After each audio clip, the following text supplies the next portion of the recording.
Aloha, class. We'll be talking about Lab 2.5, genetically modified organisms today.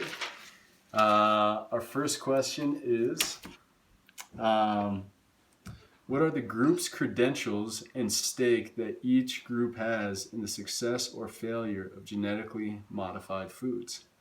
We'll start with American consumers. We have individual reviews in the Hawaii County Council. In the film, there was a couple board members on the Hawaii County Council that did have a stake in the failure of genetically modified foods. As far as individual reviews go, I think that a lot of individuals have gotten lost in all of just the sea of misinformation that surrounds GMOs. And I'm not exactly sure the success or failure, the stake that each has in it. But we also have anti-GMO groups and advocates such as Greenpeace, Jeffrey Smith, Zen Honeycutt, and I believe that most of these anti-GMO groups do have a stake in the success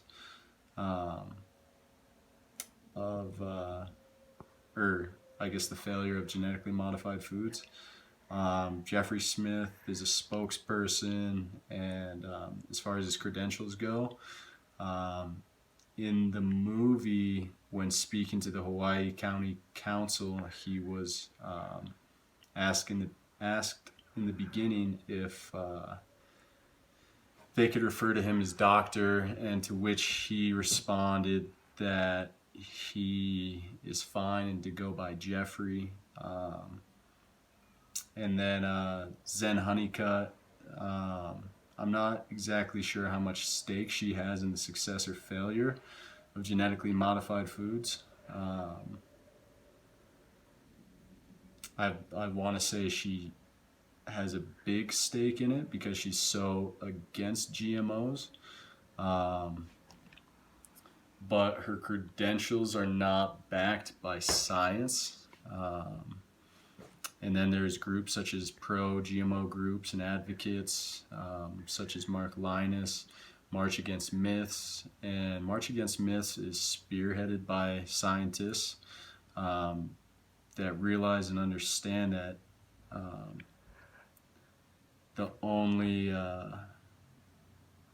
there is a huge portion of the population that is against GMOs without truly knowing and understanding what GMOs are.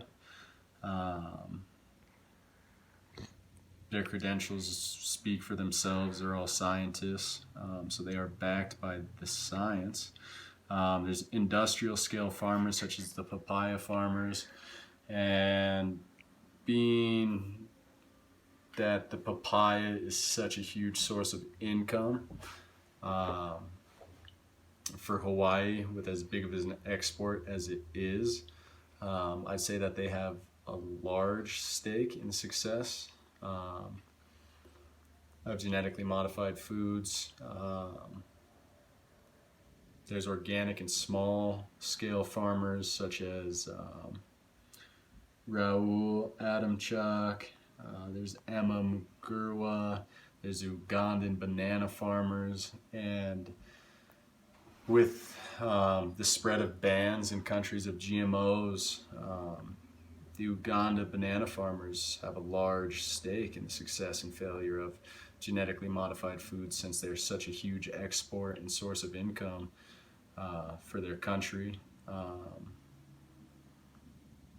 As far as credentials go, the banana farmers themselves understand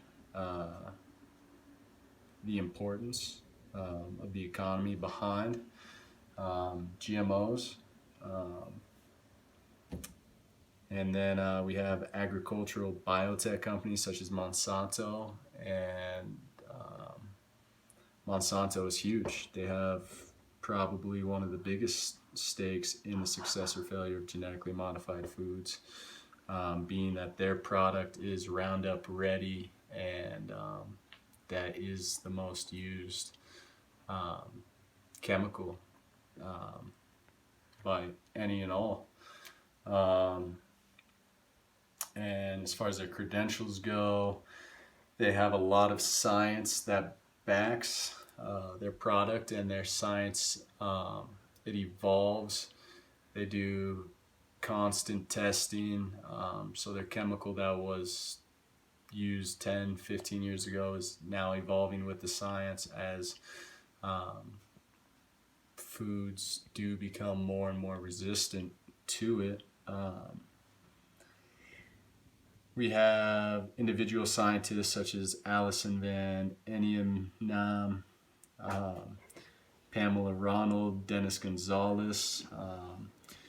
Dennis Gonzalez is the co-inventor of the rainbow papaya. He has a PhD in plant pathology, and he sticks with the science, saying that there's no proof that GMs can be harmful.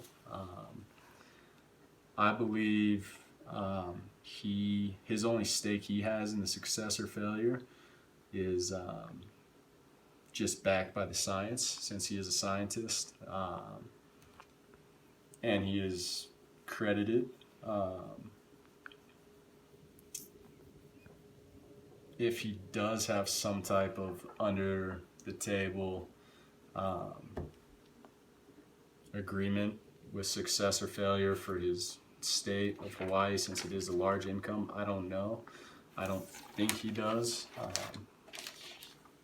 And then moving on to question 2, what are 3 pros and 3 cons of GM foods?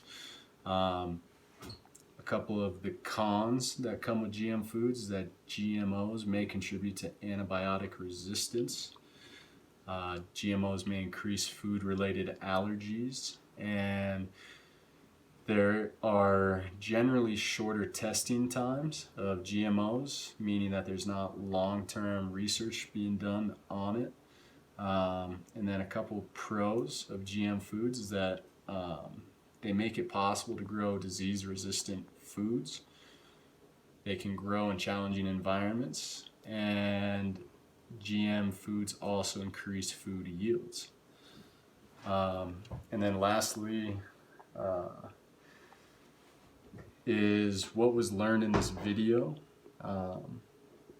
And pretty much all that I learned in this video is that there's a lot of fear that surrounds GMOs with not much science-backed evidence, and that it's one of the largest gaps between science and public opinion. And it's just it really opened up my eyes to how fear can spread, and how easily it can spread and take hold, and really scare people out of looking more into it, into the science. And then should GMOs be labeled? Why or why not? I don't believe that there should be labeling of GMOs, since at one point in time everything that we eat has been modified in some type of way, whether it be this potato. I have a couple tomatoes in the fridge. At some point, everything in some way has been modified to exist in its current form, since everything is evolving. And if we did label all GMOs, I believe that we'd have to label everything just because of this reasoning, so it'd be kind of silly and nonsensical.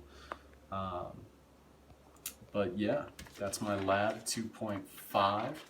Hope everybody's having a nice week. The semester's treating you well, and science rules. Aloha.